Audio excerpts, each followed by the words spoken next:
வணக்கம். நம்ம மார்க்கெட் இன்றைக்கி நிஃப்டி வந்து கிட்டத்தட்ட ஒரு 325 புள்ளிகள் அதிகரித்து இன்றைக்கி க்ளோஸ் ஆகிருக்கு. 22,834ன்ற இதில் வந்து க்ளோஸ் ஆகிருக்கு. ரொம்ப ஸ்ட்ராங் ரேலி இன்றைக்கி. நம்ம எதிர்பார்த்ததோட நல்ல ரேலி. ஆனால் 22,800ன்றது நல்ல ஒரு ரெசிஸ்டன்ஸ் பாயிண்ட்டாக இருந்தது. அதை வந்து உடச்சி இன்றைக்கி வந்து ட்ரேட் ஆகிருக்கு. கிட்டத்தட்ட எல்லாருடைய போர்ட்ஃபோலியோ எனக்கு பச்சையாக க்ரீனாகவே இருந்திருக்கும். ஸோ இன்றைக்கி எல்லாருடைய போர்ட்ஃபோலியும் ஒரு 1-2% ஏறக்கூடிய வாய்ப்புகள் இன்றைக்கி இருந்திருக்கும். கிட்டத்தட்ட மேக்ஸிமம் எல்லா செக்டருமே இன்றைக்கி வந்து நல்ல ஒரு பெர்ஃபார்மன்ஸ் கொடுத்த செக்டர்ஸ் இன்றைக்கி. அதே மாதிரி நேற்று மாதிரியும் இன்றைக்கி ஃபினான்ஸ் செக்டர் கொஞ்சம் நல்லா ஒரு பெர்ஃபார்மன்ஸ் இருந்தது. Government sectors and defence and railway இன்றைக்கி வந்து நம்ம இதில் வந்து பெருசாக வந்து ரேலி ஆகலை. ரயில்வே அண்ட் டிஃபென்ஸ் செக்டர் இன்றைக்கி ரேலியாக இருந்தால் இன்னும் ஒரு 150-200 புள்ளிகள் இன்றைக்கி நிஃப்டிக்கு வந்து கூடியிருக்கும். அது வந்து அதில் வந்து நம்ம டிஃபென்ஸ் நான் பெருசாக எதிர்பார்த்த defence, data centre, railway sectors, இந்த செக்டர்ஸ்லாம் வந்து அதே மாதிரி ஹவுசிங் செக்டர்ஸ், இந்த செக்டரில் வந்து நம்ம அதில் வந்து பெருசாக பெர்ஃபார்ம் பண்ணல. அதே மாதிரி நிஃப்டியோட நெக்ஸ்ட் 50 பார்த்தோம் அப்படின்னா அது ஒரு 1500 புள்ளிகள் கிட்டத்தட்ட ஒரு 2.63% இன்றைக்கி அதிகரித்து இன்றைக்கி க்ளோஸ் ஆகிருக்கு. அதே மாதிரி பேங்க் நிஃப்டி அதே மாதிரி நல்ல ஒரு ரெசிஸ்டன்ஸ் பாயிண்ட்டை 49 உடச்சி இன்றைக்கி க்ளோஸ் ஆகிருக்கு. 960 பாயிண்ட்ஸ் இன்றைக்கி ஏறி இருக்குது. அதே மாதிரி இன்றைக்கி நிஃப்டியை பொறுத்த வரைக்கும் ஒரு 47 பங்குகள் நல்ல ஒரு பெர்ஃபார்மன்ஸ் இருக்குது. ஒரு 3 பங்குகள் மட்டும் தான் டிக்ளைன் இன்றைக்கி. அது 47 பங்குகள் ஐசிஐசிஐ வங்கி, L and T, Shriram Finance, Mahindra and Mahindra, Tata Motors, Sun Pharma, Asian Paint, Hindalco, Titan, Adani Enterprises, Kotak Bank, BEL, அப்புறம் வந்து SBI Bank, Trent, Hero Motor, Britannia, Bajaj Auto, Tata Steel, Adani Ports, இந்த மாதிரி பங்குகள்லாம் இன்றைக்கி பெருசாக ஒரு 3% கிட்டத்தட்ட ஏறிய பங்குகளாக இருந்தது. 3 பங்குகள் எதெல்லாம் வந்து விலை குறைந்த பங்குகள் அப்படின்னு பார்க்கும்போது பாரதி ஏர்டெல், பஜாஜ் ஃபின்சர்வ், டெக் மஹேந்திரா. ஸோ இந்த 3 பங்குகள் மட்டும் தான் இன்றைக்கி வந்து விலை குறைந்த பங்குகள். அதுவும் கிட்டத்தட்ட 1% வந்து பஜாஜ் ஃபின்சர்வ் குறைஞ்சிருக்கு. மீதியெல்லாம் ஒரு 0.66 வந்து டெக் மஹேந்திரா, பாரதி ஏர்டெல் ஒரு 0.72. ஸோ இன்றைக்கி அதுதான் வந்து குறைஞ்ச பங்குகள். எல்லா பங்குமே நல்ல ஒரு பெர்ஃபார்மன்ஸ் இருந்தது இன்றைக்கி ஒரு அதனால ஒரு 338 புள்ளிகள் வந்து இன்றைக்கி அதிகரிச்சு இன்றைக்கி க்ளோஸாக இருந்தது. அதே மாதிரி நெக்ஸ்ட் நிஃப்டி பார்த்தோன்னா அதுவும் வந்து ஒரு நல்ல ஒரு ஏற்றம் கொடுத்திருந்தது. அதில் ஜொமேட்டோ வந்து ஒரு 7.5% இருந்தது. அதாவது வருண் பெவரேஜஸ் ஒரு 5%, கெயில் ஒரு 4% இருந்தது, யூனியன் பேங்க் ஒரு 5% கிட்ட, லோதா, பெல், அதே மாதிரி இந்துஸ்தான் ஏரோநாட்டிக்ஸ் லிமிடெட் ஒரு 4.25% ஏறி இருந்தது, JSW energy, ABB, Havells, Bosch, Motherson, Siemens, Tata power, Naukri, DLF, Godrej properties அப்படின்ற நிறைய பங்குகள் இன்றைக்கி வந்து ஒரு நல்ல ஏற்றம் கொடுத்துருந்தது. அதில் அதே மாதிரி நெக்ஸ்ட் நிஃப்டிலையும் ஒரு 3 பங்குகள் மட்டும் தான் இன்றைக்கி டிக்ளைன். எஸ்ஆர்எஃப் ஒன்று, பிடிலைட் இண்டஸ்ட்ரீஸ் ஒன்று, எஸ்பிஐ கார்டு ஒன்று. ஸோ இந்த 3 பங்குகள் மட்டும் தான் இன்றைக்கி டிக்ளைனான பங்குகள். அதுவும் ரொம்ப குறைத்த சதவீதம் 0.71, 0.72, 0.44% தான் இன்றைக்கி அதுவும் குறையுது. அதே மாதிரி இன்றைக்கி நிஃப்டி வந்து ஏறினதுக்கு காரணம் வந்து இந்தியன் ருப்பீஸ் வந்து இன்றைக்கி ஸ்ட்ரெங்தன் ஆகிருக்கு. இன்றைக்கி வந்து அது க்ளோஸ் ஆன ப்ரைஸ் பார்த்தா 86.57 இன்றைக்கி யூஎஸ் டாலர் இன்றைக்கி க்ளோஸ் ஆகிருக்கு. அதனால ருப்பீஸ் வந்து ஸ்ட்ரெங்தன் ஆகிருக்கு. அதே மாதிரி இன்ஃப்ளேஷன் டேட்டாவில் வந்து ஒரு 7 மாதம் நம்மளுடைய இதில் இது வந்து 7 மாதம் லோ அப்படின்னு சொல்லி இன்ஃப்ளேஷன் வந்து லோவாக இருக்குது அப்படின்னு சொல்லி அந்த டேட்டாவும் நமக்கு கை கொடுத்துருக்கு. அதே மாதிரி யூஎஸில் ரிசெஷன் வரப்போகுது அப்படின்னு சொல்லிட்டு இருந்த அந்த ஃபியர் வந்து மார்க்கெட்டில் இருந்து கொஞ்சம் கம்மியானதுக்கும் ஒரு காரணம். அதே மாதிரி அமெரிக்காவில் வந்து ட்ரம்ப் சில நாட்களாக வந்து எதுவும் வந்து ஒரு பெரிய நியூஸ் எதுவும் வந்து கொடுக்கல. டேரிஃப் வாராகட்டும் இல்லை அந்த அவங்களோட கண்ட்ரியை பற்றியோ எதை பற்றியோ அந்த பெரிய அளவில் நியூஸ் கொடுக்கல. ஸோ அதனால் வந்து கோல்டு, சில்வர் நல்ல ஒரு ஹை, கோல்டு அண்ட் சில்வர் நல்ல ஒரு ஹை தொட்டிருக்கு. அதே மாதிரி கவர்மெண்ட் ஒரு பெரிய டிசிஷன் எடுத்திருக்காங்க. ஸோ ஓட்டர் ஐடி வந்து நம்மளுடைய ஆதார் கார்டோட வந்து இணைக்க சொல்லி அது ஒரு பெரிய டிசிஷன் வந்து அப்புறம் வந்து இது வந்து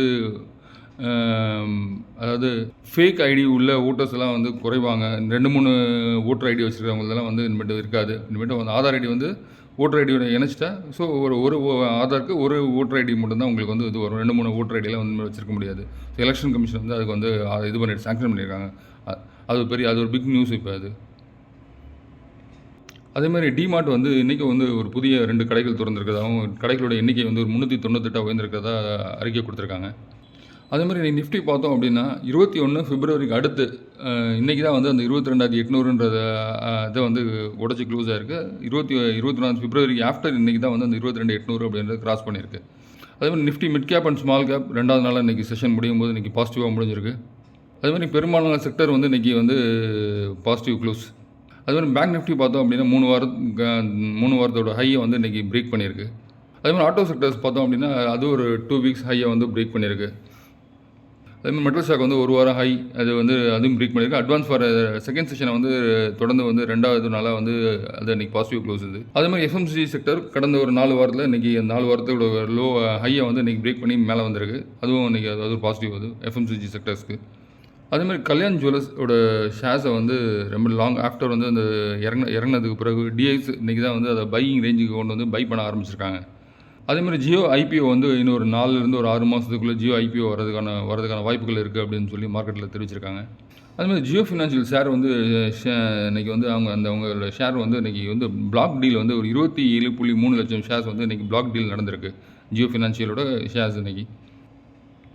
அதேமாதிரி ஹீட் வேவ் அதிகமாக இருக்கிறதுனால ஐஸ்கிரீம்ஸ் அண்ட் பேவரேஜஸோட சேல்ஸ், அதேமாதிரி ஏர் கண்டிஷனர் சேல்ஸ், அந்த மாதிரி டியூரபிள் கன்சூமர் டியூரபிள்ஸோட ஐட்டம்ஸோட சேல்ஸ் எல்லாம் வந்து ஃப்ரிட்ஜு அந்த மாதிரி இதெல்லாம் வந்து சேல்ஸ் நல்லாயிருக்கும் அப்படின்னு ப்ரொஜெக்ட் பண்ணியிருக்காங்க. ஸோ அதனால தான் இன்றைக்கி ப்ளூஸ் இன்றைக்கி வந்து மார்க்கெட்டில் பார்த்திங்கன்னா நிறையா அதை சார்ந்த கம்பெனிகள்லாம் நல்ல ஒரு பெர்ஃபார்ம் கொடுத்துருந்தது. ப்ளூ ஸ்டார், வோல்டர்ஸ், சிம்ஃபனி, அப்புறம் பிஜிஎல், சிர்மா, கெய்ன்ஸ் இந்த மாதிரி கம்பெனிகள்லாம் இன்றைக்கி பெரிய ஒரு ஏற்றம் கொடுத்துருந்தது. அதுக்கு வந்து காரணம் அதனால தான். அதேமாதிரி ஹீட் வேவ் காரணமாக டிரான்ஸ்ஃபார்மர்ஸோட சேல்ஸ் கூட இன்றைக்கி பார்த்திங்கன்னா டாரில் நல்ல ஒரு ஏற்றம் கொடுத்துருந்தது. அதேமாதிரி இன்றைக்கி டிரான்ஸ்ஃபார்மர் சம்மந்தப்பட்ட எல்லா ஸ்டாக்குமே ஒரு நல்ல பெர்ஃபார்மன்ஸ் இன்றைக்கி. அதேமாதிரி மொபிவிக்ஸ் கம்பெனியோட ஷேர்ஸ் பார்த்திங்கன்னா ஆஃப்டர் ஐபிஓ வந்து நல்ல ஒரு இதில் வந்து நெகட்டிவ் இதில் இருந்தது. இன்றைக்கி சடனாக ஒரு ஹைக் வந்து இன்றைக்கி ஒரு 20% அப்பர் செக்யூரிட்டியில் வந்து இன்றைக்கி க்ளோஸ் ஆகிருக்கு இன்றைக்கி.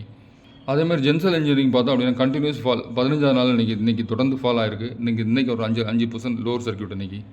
அதேமாதிரி இன்றைக்கி நிஃப்டியோட இதில் என்எஸ்சி மார்க்கெட்டில் ப்ராடர் மார்க்கெட்டில் பார்த்தோம் அப்படின்னா 3016 பங்குகள் இன்றைக்கி வந்து மார்க்கெட்டில் ட்ரேடான பங்குகள். அதில் வந்து 2288 பங்குகள் வந்து அட்வான்ஸ், 646 பங்குகள் வந்து டிக்ளைன், 82 பங்குகள் வந்து எந்த விதமான மாற்றம் இன்றைக்கி ட்ரேடான பங்குகள். அதே 52 ஹை வந்து இன்றைக்கி நல்ல ஒரு ஹை 30 பங்குகள் ஹை. அதேமாதிரி 52 நேற்றோட இன்றைக்கி குறைஞ்சிருக்கு, ஒரு 220 பங்குகள் இன்றைக்கி லோ. அப்பர் சர்க்யூட் பார்த்தீங்கன்னா 153 பங்குகள் இன்றைக்கி அப்பர் சர்க்யூட், 121 பங்குகள் வந்து லோவர் சர்க்யூட் இன்றைக்கி மார்க்கெட்டில். அதேமாதிரி பிஎஸ்சியில் பார்த்தோம் அப்படின்னா அட்வான்ஸ் பார்த்திங்கன்னா ஒரு 2766 பங்குகள் இன்றைக்கி அட்வான்ஸ், டிக்ளைன்ஸ் பார்த்தா 1276.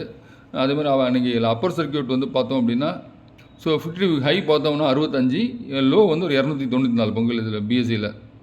அதேமாதிரி நீங்கள் மார்க்கெட்டில் பெரும்பாலான பங்குகள் நீங்கள் விலையை வந்து அதிகரிச்சிருந்தது. அதில் வந்து ஒரு முக்கியமான சில பங்குகள் பார்த்தோம்னா ரேமாண்ட் வந்து ஒரு நல்ல விலையேற்றம் 16% ஏறி இருந்தது, மாஸ்டக் ஒரு 15% ஏறி இருந்தது, ட்ரிவனி டர்பைன் ஒரு 13% ஏறி இருந்தது, மார்ஃபன் லேப்ஸ் ஒரு 12% ஏறி இருந்தது, ஜோதி சக்சஸ் ஒரு 11% ஏறி இருந்தது, கேப்ரியல் இந்தியா அதுவும் ஒரு 11% ஏறி இருந்தது, ஃபினோலெக்ஸ் கேபிள்ஸ் வந்து சடன் ஹைக் கொடுத்து ஒரு 11% ஏறி இருந்தது, சுலா வினியாட்ஸ் அது ஒரு 11% கிட்ட ஹைக் இருந்தது, ப்ரூடன்ட் கார்ப்பரேட் ஆடு அது ஒரு 9% நல்ல ஒரு ஏற்றம், வெல்ஸ்பான் லிவிங் அது ஒரு 10% கிட்ட ஏற்றம், அப்பர் இண்டஸ்ட்ரீஸ் ஒரு 8% ஏற்றம், வால்டம் டிரான்ஸ்ஃபார்மர்ஸ் 8% ஏற்றம், கிர்லோஸ்கர் ஆயில் இன்ஜின் ஒரு 8% கிட்ட, அதே பேடிஎம் பார்த்தோன்னா 8% கிட்ட ஆயில், பிஎஃப் யூட்டிலிட்டிஸ் ஒரு 7%, சன் ஃபார்மா அட்வான்ஸ்டு ஒரு 7% ஏறி இருக்குது, கிர்லோஸ்கர் ஃபினமெட்டிக் அது ஒரு 7% ஏறி இருக்குது, ப்ளூ ஸ்டார் ஒரு 7.5%, சொமேட்டோ ஒரு 7%, பேடிஎம் பார்த்தீங்கன்னா ஒரு 7% ஏறி இருந்தது, நெட்ஒப் டெக்னாலஜிஸ் அதுவும் ஒரு 7%, Shilpa Medicare, Lloyds engineering, Strides pharma, PVR INOX, Elecon engineering, Rattan India, PB fintech, Lloyds metals and corporation, Jindal saw, PG electro plus, Man infra, Marksans pharma. So ஃபார்மாவில் ஒரு மார்க்ஸ் அண்ட் ஃபார்மா ஒரு நல்ல ஒரு ஏற்றம் ஒரு 6% கிட்ட ஏற்றம் ஏறி இருந்தது, சோழமண்டலம் ஃபினான்ஸ் ஸோ இதெல்லாம் வந்து 6லேருந்து 8% ஏறிய பங்குகள், Varroc engineering, Syrma SGS, EC planners, Kirloskar brothers, ஸ்ரீகுண்ட் scientific, Thomas Cook, KNR construction, Avantel, time Technoplast, car trade, Aditya Birla real estate, Dhani services, Poonawalla Fincorp, அப்புறம் Indian renewable energy, Godrej Agrovet, Tips music, Indo Count industries, IIFL finance, Angel One, சியூபெக்ஸ், Authum investment, Suntech, JBM auto, Balrampur Chini, Ratnamani metals, Torrent power, Texmaco engine, Reliance power, Balmer Lawrie, Motilal Oswal, Finolex industry, LT foods, games, Reliance infra, Rattan India power, RBL, Shri Renuka sugars, Electrosteel cast இதெல்லாம் வந்து பார்த்திங்கன்னா 5லேருந்து 7% ஏறிய பங்குகள். So இதெல்லாம் அது 5% கீழே ஏறிய பங்குகள் பார்த்து ஜெய்கா கரெக்டாக ஒரு 5% ஏறி இருக்குது, சென்கோ கோல்டு, யூனோ மிண்டா, கார்வர், வருண் பாரிஸ் கிட்டத்தட்ட 5% ஏறி இருந்தது இன்றைக்கி, JSW holdings, VIP industry, JM financial, Macrotech develops, Tanla platform, Bajaj Hindustan sugar, அப்புறம் Ashoka Buildcon, Sapphire foods, century plywoods, Bajaj electric பெரும்பாலான பங்குகள் நீங்கள் நல்ல ஒரு ஏற்றம் கொடுத்த பங்குகள் இன்றைக்கி நல்லா ஒரு 3லேருந்து 5% இந்த பங்குகள், அந்த அவந்தி ஃபுட்ஸ் எல்லாம் கண்டினியூஸாக ஒரு ஏற்றம் கொடுத்த பங்கு அதுவும் இன்றைக்கி 4% ஏறி இருந்தது. அதேமாதிரி Union Bank of India, Indian Hotels, V Guard, Restaurant Brands, Lemon Tree Hotels, K Industries, MSTC, AGI Green Pack, Mahindra Holidays. So அதே மாதிரி நிறைய பங்குகள் நீங்கள் நல்ல ஒரு ஏற்றம். அதே மாதிரி அதே மாதிரி ஒரு 1MOBIக்கு ஒரு 20% கூடிய பங்குகள் 1MOBIக்கு, உத்தம் சுகர் ஒரு 20% கூடியிருக்கு, சிந்து ட்ரேட் ஒரு 20% கூடியிருக்கு, சென்டம் எலக்ட்ரானிக்ஸ் டிஃபென்ஸ் துறை சேர்ந்த பங்கு அது ஒரு 16% கூடியிருந்தது, Talbros auto, Prime Focus, Raymond life style, Marathon எக்ஸ்ஜென், இண்டோ அமீன்ஸ், கேரிசல், டிவிஎஸ் எலக்ட்ரானிக், ஓலா இன்றைக்கி ஒரு 13% கிட்ட ஏறி இருக்குது, கிர்லோஸ்கர் எலக்ட்ரிக், குவாட்ரண்ட் ஃபியூச்சர் அதே மாதிரி 13% கிட்ட ஏறி இருக்குது, ஹெச்பி அட்வைசரிஸ், மைண்டெக். அதேமாதிரி குவாட்ரண்ட் ஃபியூச்சர் பார்த்தீங்கன்னா 20% டச் பண்ணிவிட்டு 559 ரூபா கடைசி ப்ரைஸை டச் பண்ணிவிட்டு திரும்ப வந்து 12% இறங்கி ப்ராஃபிட் புக்கிங் இன்றைக்கி நடந்திருக்கு. அதில் அதுமாதிரி இந்திரபிரஸ்தா மெடிக்கல் ஒரு 11%, ஏஷியன் எனர்ஜி ஒரு 11% ஏறி இருக்குது, இன்னோவா கேப்டப், செஞ்சுரி இன்கா, ஆர்கே சுவாமி, சாஸ்கன் டெக்னாலஜிஸ், அப்புறம் ஏஷியன் ஸ்டார், லாய்ட்ஸ் என்டர்பிரைசஸ் பார்த்தீங்கன்னா அதுவும் ஒரு 10% கொடுக்கக்கூடிய இருக்குது, 9.5% கூடியிருக்கு இன்றைக்கி. சாண்ட்ரோஸ் ஃபார்மா புதுசாக வந்த கம்பெனி, அதுவும் ஒரு 10% கூடியிருக்கு. ஐபிஓ வந்தது. கருடா கன்ஸ்ட்ரக்ஷன் அதுவும் 9% கிட்ட கூடியிருக்கு. கயா 8% கூடியிருக்கு. ஸோ இந்த மாதிரி நிறைய பங்குகள் இன்றைக்கி கூடிய பங்குகள் இன்றைக்கி. டிரான்ஸ்ஃபார்மர் ரெட்டிக்கு நான் சொன்னேன் இல்லையா, அதுவும் கிட்டத்தட்ட 8% கூடியிருக்கு. மார்க்கெட் ஒரு நல்ல ஒரு ஃபார்முக்கு வந்திருக்கு. இந்த ஃபார்ம் வந்து நாளைக்கு நாலு ட்ரேட் வந்து கன்ஃபர்மேஷன் கொடுத்தா தான் தெரியும். ஸோ இன்றைக்கி ஏற்கனவே வந்து இன்றைக்கி கேப் அப் ஓப்பனிங், அதுதான் முக்கியமாக நம்ம பார்க்க வேண்டியது. கேப் அப் ஓப்பன் இல்லாமல் ஃப்ளாட்டாக ஓப்பன் ஆகிருந்தது அப்படின்னா இந்த சஸ்டெயின் இந்த ஏற்றம் வந்து இன்றைக்கி வந்து நமக்கு தொடரும். இன்றைக்கி வந்து கேப் அப் ஓப்பன் 135 புள்ளிகள் வந்து இன்றைக்கி வந்து கேப் அப் ஓப்பனில் இருந்ததுனால, ஸோ அந்த கேப் அப்போ ரீஃபில் பண்ணுறதுக்கு எப்போ வந்தாலும் அது வந்து திரும்ப வந்து இந்த கேப் ஃபில் பண்ணுறதுக்கு இறங்கி வரக்கூடிய வாய்ப்புகள் ரொம்ப அதிகமாக இருக்குது. ஸோ அது அப்படியே கண்டினியூஸ் ஆகுதா இல்லை இது அப்படியே மேலே போகுதா அப்படின்றத இனிமேல் வரும் நாளைக்கு நடக்கிற ட்ரேட்டில் தான் தெரியும் முக்கியமாக.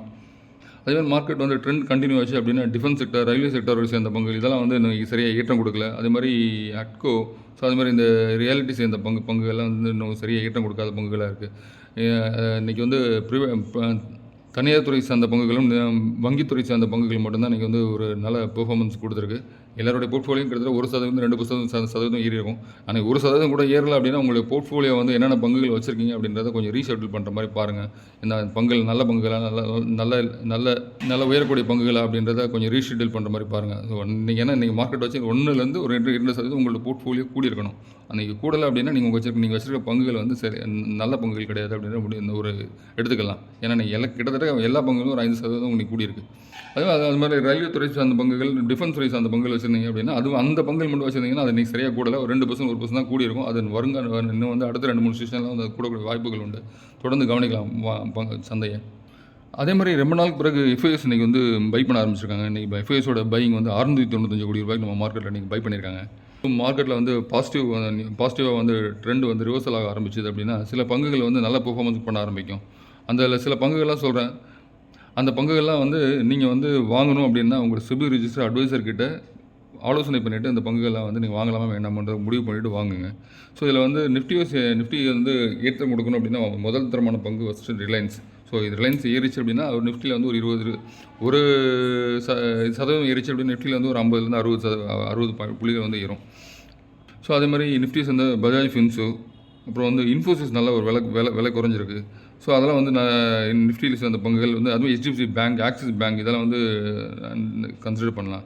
அதே மாதிரி பேங்கிங் ஸ்டாக்ஸை பொறுத்தவரை IOB, பேங்க் ஆஃப் மகாராஷ்டிரா, அப்புறம் வந்து ICICI வங்கி, ஆக்சிஸ், SBI, ஸோ இதெல்லாம் வந்து பேங்கிங் ஸ்டாக்ஸில் கன்சிடர் பண்ணலாம். அதே மாதிரி டிஃபென்ஸ் ஸ்டாக் பொறுத்த வரைக்கும் GRSE, மசாகன் டாக், HAL, அப்புறம் வந்து ஜென்டெக் இதெல்லாம் வந்து ஏறக்கூடிய பங்குகள். இதெல்லாம் வந்து நீங்கள் பார்ட்டிசிபேட் பண்ணலாம். இதெல்லாம் வந்து நிஃப்டி வந்து நகர ஆரம்பிச்சதுன்னா இந்த பங்குகள்லாம் வந்து பின்னாடியே விலை கூட ஆரம்பிக்கும். அந்த மாதிரி ரயில்வே துறை பங்குகள் சேர்ந்து IRFC, RVNL, ரைட்ஸ், ரெயில்டெல், இந்த மாதிரி JW, ஜூபிட்டர் வேகன்ஸ், அப்புறம் வந்து டிடகர் வேகன் இதெல்லாம் வந்து ரயில்வே துறை பங்கு சேர்ந்தது. இந்த பங்குகள்லாம் வந்து விலை கூடக்கூடிய வாய்ப்புகள் வந்து. அதே மாதிரி ஒரு நல்ல ஒரு பாசிட்டிவ் ட்ரெண்டில் இருந்தது அப்படின்னா சில பங்குகளை வந்து விலை கூட ஃபஸ்ட்டு வந்து பெர்ஃபார்மன்ஸ் பண்ணி கொஞ்சம் விலை கூடும். அதில் வந்து எடுத்து பார்த்தோம் அப்படின்னா கெய்ன்ஸ் வந்து விலை கூடும், Finolex cables, network technology, Marksans pharma, அப்புறம் Varun beverages, JBM auto, IRED power sectors இருந்தது. அதே மாதிரி பவர் செக்டர்ஸ் வந்து NTPC கிரீன், NTPC, அப்புறம் brokerage company Angel One, Motilal Oswal, MSTC, அப்புறம் AG கிரீன் பேக், ரெய்மண்ட்ஸ் ஏறக்கூடிய வாய்ப்பு உண்டு. அப்புறம் PG எலக்ட்ரோபிளஸ்ட் ஏறும், ப்ளூ ஸ்டார், சிர்மா AGS, அப்புறம் வந்து கருடா கன்ஸ்ட்ரக்ஷன், கேப்ரியல் வந்து நல்ல ஏற்றம் கொடுத்தது. இந்திரபிரஸ்தா மெடிக்கல், அப்புறம் வந்து Indo Borax chemical, Lloyds metal and engineering, அதுமாதிரி ஐடிசி ஹோட்டல் நீங்கள் ஒரு நகர்வு நல்லா இருந்தது. அது ஐடிசி ஹோட்டலுக்கு ஏறக்கூடிய வாய்ப்புகள் உண்டு. சிடிஎஸ்எல், அப்புறம் காட்ரேஜ் அக்ரவேலட், அப்புறம் லாய்ட்ஸ் என்டர்பிரைசஸ், சென்கோ கோல்டெய்ம், கல்யாண் ஜுவல்லர்ஸ், அதே மாதிரி பவர் த்ரீஸ் அந்த பவர் கிரிட்டு, அதே மாதிரி இது தாரில்னு சொல்லி ஒரு ஸ்டாக்ஸு, அதே ஹோட்டல் ஸ்டாக் அந்த தாஜ் ஜிவிகே ஏறக்கூடிய வாய்ப்புகள் இருக்குது. பவர் கிரிட், ரெக்கு, ட்ரிவனி டர்பன், ஸ்பார்க்கு, அதே மாதிரி பஜாஜ் ஹெல்த் கேர் வந்து ஏறக்கூடிய வாய்ப்புகள் உண்டு. மைண்டெக் ஏறும். செவோடெக், கிர்லோஸ்கர் ஆயில் இன்ஜின், ஹட்கோ, அதே மாதிரி நியூஜன் சாஃப்ட்வேர். இந்த மாதிரி மார்க்கெட் ஏறிச்சு அப்படின்னா நீங்கள் வந்து பென்னி ஸ்டாக் விலை கம்மியாக இருக்கிற ஸ்டாக்ஸை பக்கம் போனீங்க அப்படின்னா அது வந்து மெதுவாக தான் ஏறும். உங்களுக்கு வந்து ₹1 வந்து உங்களுக்கு மார்க்கெட்டில் வந்து ₹1 விற்கிற ஸ்டாக்கும் ஒன்று தான், ₹100 விற்கிற ஸ்டாக் தான். உங்களுக்கு எத்தனை % ஏறுதோ அதுக்கு தகுந்த வந்து உங்களுக்கு வந்து மார்க்கெட்டில் வந்து ரிட்டர்ன் கிடைக்கும். நீங்கள் ரேட்டாக பார்க்காதீங்க, நல்ல குவாலிட்டியான ஸ்டாக்கான்னு பார்த்து பை பண்ண பாருங்கள். மார்க்கெட் நகர்வுகள் நல்லா இருக்குது. இனி வந்து மார்க்கெட் ஏற்றம் கண்டினியூ ஆகும். இந்த வருஷம் முடிவுக்குள்ளேயே நம்ம எங்கேருந்து நம்ம வந்து மார்க்கெட் இறங்குச்சு 26,300ன்ற இடத்துலேருந்து இறங்க ஆரம்பிச்சதுன்னு நினைக்கிறேன். அந்த 26,300 இந்த வருஷம் கடைசியிலேயே வந்து கடக்கக்கூடிய வாய்ப்புகள் உண்டு. அடுத்த வருஷம் நியூ இயருக்கு கண்டிப்பாக ஒரு 27,000 அந்த மாதிரி இதில் வந்து நிஃப்டி வந்து ட்ரேட் ஆகக்கூடிய வாய்ப்புகள் ரொம்ப அதிகமாக பிரகாசமாக தெரியுது மார்க்கெட். அதே மாதிரி ட்ரம்ப் வந்து இப்போ வந்து அமைதியாக இருக்கார். இது அந்த அமைதி அப்படியே தொடர்ந்துருச்சு அப்படின்னா மார்க்கெட் வந்து நம்மளுடைய மார்க்கெட்டும் வந்து பிரகாசமாக இருக்கும், வாய்ப்புகள் உண்டு. நம்ம இதை பொறுத்த வரைக்கும் நம்மளுடைய டிஸ்கிரிப்ஷனில் வந்து நம்ம வாட்ஸ்அப்போட லிங்க் கொடுத்துருக்கேன். யாராவது ஜாயின் பண்ணணும்னு விருப்பப்பட்டவங்க ஜாயின் பண்ணிக்கோங்க. தேங்க்யூ. அதே மாதிரி இங்கே கொடுக்கப்பட்ட ஸ்டாக்குகள்லாம் வந்து பை பண்ணணும் அப்படின்னு நீங்கள் இது பண்ணிங்கன்னா உங்களுடைய முதலீட்டு ஆலோசகர்களுக்கு யார்கிட்ட ஆலோசனை பண்ணிவிட்டு வாங்க. வந்து என்னுடைய சொந்த ஆலோசனை